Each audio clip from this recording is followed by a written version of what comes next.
আহ, কামড় দিলি কেন? প্রথমবার তো ভুল হয়ে গেছে। নীলা শুভর কথা শুনে ঠাস করে একটা থাপ্পড় মারে আর রাগী গলায় বলে, কুত্তা, আমি বুঝি না ভেবেছিস তুই ইচ্ছে করে আমার হাতে কামড় দিয়েছিস? শুভ এবার ভ্যা ভ্যা করে কেঁদে দেয়। শুভর হঠাৎ কান্না করা দেখে নীলা কিছুটা হতবাক হয়ে শুভকে বলে, এই এই, তোর কি হলো শুনি? এভাবে কাঁদছিস কেন? তুমি আমাকে বিনা কারণে মারলে আপা। আমি কি এখন আর ছোট আছি বলো? আমি ইন্টার সেকেন্ড ইয়ারে পড়ি, তবুও তুমি আমাকে মারো? বলেই শুভ আবারও ভ্যা ভ্যা করে কান্না করতে থাকে। নীলা কিছুটা স্বাভাবিক হয়ে শুভর গালের দিকে তাকায়। ফর্সা গালটা লাল হয়ে গিয়েছে। নীলা আলতো করে শুভর গালে হাত দিয়ে বলে, ইস, খুব জোরে লেগেছে শুভ। হয়েছে হয়েছে, আর দরদ দেখাতে হবে না। আমি জীবনেও আর তোমার হাতে তুলে খাবো না। এদিকে একমাত্র ভাগিনার কান্না শুনে ছুটে আসেন নীলার বাবা আর শুভর মাথায় হাত বুলিয়ে দিতে দিতে বলেন, আরে আরে, আমার এত বড় ভাগিনা বাচ্চার মতো কাঁদে কেন? কাঁদবো না তো কি করবো শুনি? তোমার মেয়ে আমাকে যখনই একা পায় তখনই বিনা অজুহাতে মারে। নীলার বাবা তার মেয়ের দিকে কিছুটা বিরক্তি নিয়ে তাকায়, তারপর কড়া গলায় বলেন, কি শুনছি এসব? তুমি নাকি শুভকে শুধু মারো? না না বাবা, ও মিথ্যা বলছে। আদরও করি, দেখছো না কত আদর করি, ওকে খাইয়ে দিচ্ছিলাম। এমন সময় নীলার মা এসে নীলাকে বলে, হয়েছে হয়েছে, তোকে আর আমাদের ভাগিনাকে তুলে খাওয়াতে হবে না। বাবা শুভ, আমি হাত ধুয়ে আসছি বাবা, তুমি একটু অপেক্ষা করো কেমন? শুভ চোখের পানি মুছতে মুছতে বলে। আচ্ছা মামি। নীলা শুভর দিকে চোখ গরম করে কিছুক্ষণ তাকিয়ে থাকে। তারপর, কুত্তা, আমার মতো এত সুন্দর মেয়ের হাতে খেতে তোর ভালো লাগে না, তাই না? সকালে কলেজে তো দেখলাম তনুর হাতে কি সুন্দর করে ফুচকা খাচ্ছিলি, কই তখন তো ওর হাতে কামড় দিসনি। এই আপু, 1 মিনিট। আমি তনুর সাথে থাকি, খাই, এসব তোমাকে কে বলে শুনি? তুমি কি কলেজে গিয়ে ক্লাস না করে আমার পেছনে গুপ্তচরগিরি করো? কুত্তা, বেশি কথা বলবি না বলে দিলাম। এমনিতেই আমাদের বাসায় থাকিস, কলেজে গিয়ে ওসব করলে তোর মামা মামির মান সম্মান কই যাবে ভেবে দেখেছিস? আমি কি প্রেম করি নাকি আপু? নীলা আবারও রাগে ঠাস করে শুভকে থাপ্পড় মারে। তারপর, এই, তুই আমাকে আপু ডাকিস কেন শুনি? আর যেন আপু ডাক না শুনি। তো কি বলে ডাকবি শুনি? হবু বউ? শুভ আর নীলা দুজনেই অবাক হয়ে তাকায়। নীলা ওর আম্মুর কথা শুনে অনেকটা লজ্জা পেয়ে বলে, থুর আম্মু, তুমিও না, কি যে বলো। কথাটা বলে দ্রুত নীলা সেখান থেকে চলে যায়। আর নীলার আম্মু শুভর পাশে বসে ভাত মাখতে মাখতে বলে, জামাই বাবা, হা করো, তাড়াতাড়ি খেয়ে নাও। কি কি কি বললে মামি? জামাই? কে তোমার জামাই? কই কই, কিছু না তো বাবা, বলছিলাম কি তাড়াতাড়ি খেয়ে নাও, দুপুর তো গড়িয়ে সন্ধ্যা হয়ে গেল প্রায়। শুভ আর কোনো কথা না বাড়িয়ে খাবার শেষ করে রুমে এসে রেস্ট নিতে থাকে। এমন সময় নীলা এসে শুভর পাশে শুয়ে পড়ে। শুভ তড়িৎ গতিতে লাফিয়ে উঠে চোখ বড় বড় করে নীলার দিকে তাকিয়ে বলে, এই এই, আমার পাশে এসে শুয়ে পড়লে কেন? তাড়াতাড়ি বের হও রুম থেকে। মামি আর মামা দেখলে আমাকে ভুল ভাববে। থুর, তোর মতো পিচ্চিকে আবার কি ভুল বুঝবে শুনি? এখন চুপচাপ আমার পাশে শুয়ে পড়। না, কখনোই শুভ না। আমাকে রাগেই নিস না কিন্তু শুভ। আমি রেগে গেলে কিন্তু সেটার ফল ভালো হবে না। এমনিতেই তুই আজ তনুর হাতে ফুচকা খেয়েছিস, দ্বিতীয়তে আমাকে তুই আপু ডেকেছিস, আর এখন কথা শুনছিস না। আরে তনু আমার বান্ধবী হয়, ওই তো অনেক জোর করে আমার মুখে একটা ফুচকা তুলে দিয়েছিল। আর তোমাকে আপু বলবো না তো কি বলবো শুনি? তুমি তো আমার মামাতো বোন।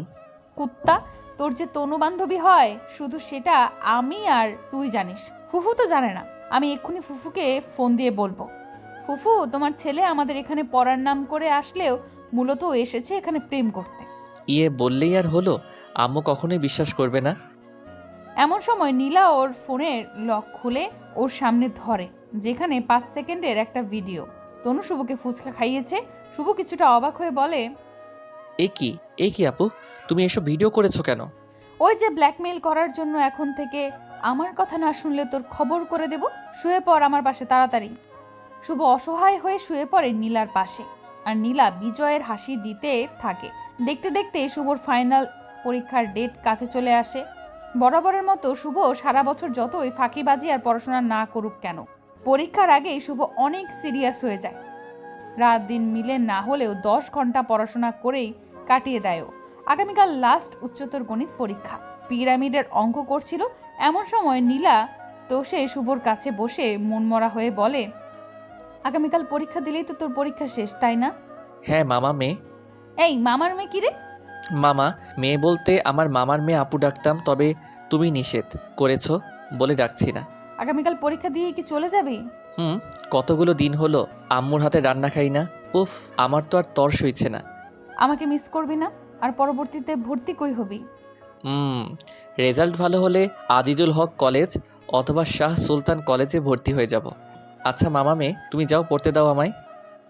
শুভ আর কিছু না বলে পড়তে শুরু করে আর নীলা মন খারাপ করে চলে যায় রুমে।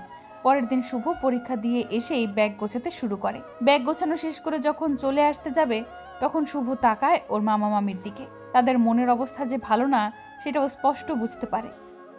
তবুও কিছুই করার নেই, বাসায় তো যেতেই হবে। কিন্তু অবাক হয় নীলাকে দেখতে না পেয়ে। তবুও সেসবে গুরুত্ব না দিয়ে শুভ চলে আসে বাসায়। এতগুলো দিন পর শুভকে দেখতে পেরে ওর মা বাবা খুবই খুশি। চলছিল দিনকাল ভালো, সারাদিন আড্ডা, রাতে জমিদারের মতো ঘুমানো। কিন্তু হঠাৎ একদিন সকালে শুভর আম্মু শুভ আর ওর বাবাকে জোর করে সকাল সকাল ঘুম থেকে ডেকে তুলে নিয়ে আসে নীলাদের বাসায়। শুভ কিছুটা বিরক্তি নিয়ে ওর আম্মুকে বলে, কি হলো আম্মু, মামার বাসায় আনলে কেন? কুত্তার বাচ্চা, চুপ কর তুই। সব তোর জন্য হয়েছে জানিস। নীলামার না খেয়ে খেয়ে শরীরের যত্ন না নিয়ে নিয়ে অসুস্থ হয়ে পড়েছে। লে হালুয়া, আমি কি করেছি শুনি? তুই কিছুই করিসনি। তুই শিশু, হাদা বুঝিস না? নীলামা আমার তোকে কত ভালোবাসে। ছি ছি, নীলা তো আমার আপু। চুপ কর, আজ এক্ষুনি তোর বিয়ে দিব। তোর মামা কাজে আনতে গেছে। ভাবি কই তুমি? নীলাকে রেডি হতে বলো, পাগলিটাকে নিতে এসেছি তো। নীলার আম্মু মুচকি হেসে বলে, করছি করছি ননদ, তুমি এসো আমার সাথে। আর শুভ জামাই কেন বলেছিলাম এবার বুঝতে পেরেছো? এ তো দেখছি আজকে আলাদিনের চেরাগের রহস্য বের হয়ে গেল। এত কিছু লুকিয়েছিল। ইস নীলা, আগে বললে জমিয়ে প্রেম করতাম। এখন না হয় জমিয়ে বাসর করবে। শুভ লজ্জা পেয়ে বলে, ধুর মামি, তুমিও না খেলায় দেখাইলেন মামি। রাতুল শুভ নীলাকে নিয়ে চলে আসে বাসায়। শুভ এখনও নীলাকে দেখেনি। রাত 12টায় রুমে ঢুকে সোজা নীলার পাশে গিয়ে বসে। তারপর, বউ, তুমি এমন চিকন হয়ে গেছো কেন? তুই বউ বলবি না আমায়, কুত্তা। তুই বুঝতেই চাসনি আমি তোকে ভালোবাসি। জানিস আমি 14টা দিন কত কষ্টে ছিলাম। আহারে বউ আমার, আসো আসো, আজ এমন আদর করব 14 দিন কেন, 14,000 বছরের কষ্ট ভুলে যাবে। লুচ্চামি শুরু করেছিস? শুভ কিছু না বলে নীলার ঘোমটাটা তুলতেই অবাক হয়ে যায়। নীলার চোখের নিচে কালি জমেছে, সাথে চোখগুলো বসে গেছে। অবস্থা দেখে শুভ কেঁদে দেয় আর বলে, সরি বউ, সত্যি আমি বুঝতে পারিনি তুমি আমাকে ভালোবাসো। যদি বুঝতাম কবেই তোমাকে বিয়ে করে আনতাম। কখনো তনুর হাতে কিছু খাবি না তো? ধুর, আমার বউ থাকতে তনুর হাতে খাবো কেন শুনি? আর আজ থেকে তনু নামের কাউকে আমি চিনি না। সত্যি বলছো তো জানো? হুম, 1 সত্যি, 2 সত্যি, 3 সত্যি। এখন তোমার বুকে আমায় একটু জায়গা দাও না প্লিজ। জানো আমি একটা রাতও ঘুমাতে পারিনি। শুভ আলতো করে নীলার মাথা ওর বুকের উপর রেখে জড়িয়ে ধরে। নীলাও পরম শান্তিতে শুভকে জড়িয়ে ধরে চোখ বন্ধ করে ফেলে। শুভ মনে মনে বলতে থাকে, পাগলি, আমিও যে তোমাকে সেই ছোট্ট থেকেই ভালোবাসতাম, কিন্তু সম্পর্ক নষ্ট হওয়ার ভয়ে বলতে পারিনি। তবে আজ বলছি, ভালোবাসি নীলা। নতুন দম্পতির জন্য দোয়া দরখাস্ত।